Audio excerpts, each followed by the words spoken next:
Welcome back to the Caregiver Minute, where every weekday family and professional caregivers gather to refine their skills, gain inspiration, and prepare to serve.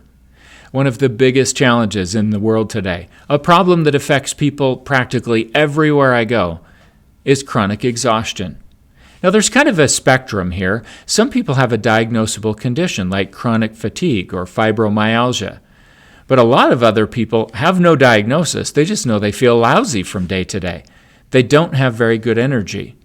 Practically everywhere I go, I see people with energy drinks in hand, just hoping to get through the next couple of hours until they drink the next energy drink in an attempt to somehow get through the day and stay focused enough to get their work done.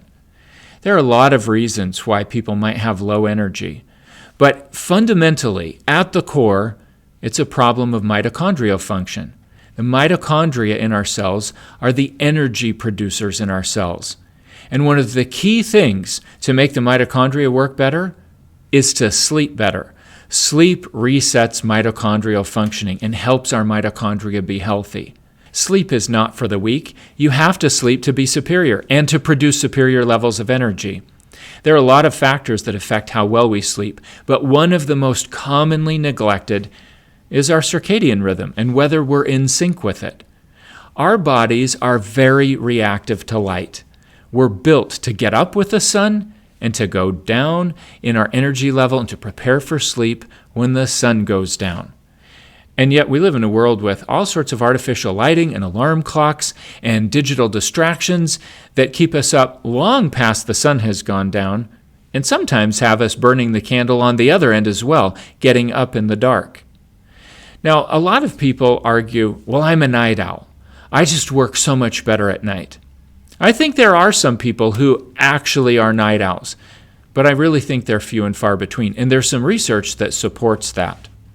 I think what a lot of people are dealing with is all of the blue light flooding them from the devices they're using and all of the stimulation that they're getting later in the day. And the body has sort of a bit of a reawakening. There's not good melatonin production when there should be, and so instead of people gradually slowing down and going to sleep, they stay awake and they get a second wind and start to be productive. One of the interesting studies that I've run across in the last few years talks about a group of 8 people who were all self-described night owls.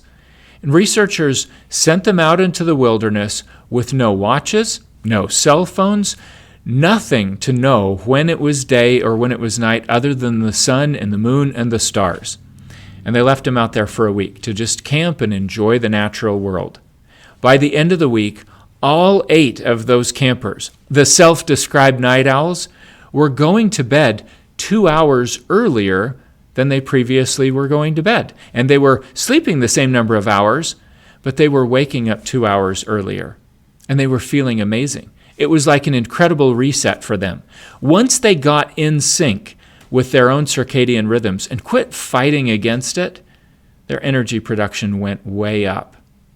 I think there's much more that we don't understand yet about just how closely the body is affected by the rising and setting of the sun.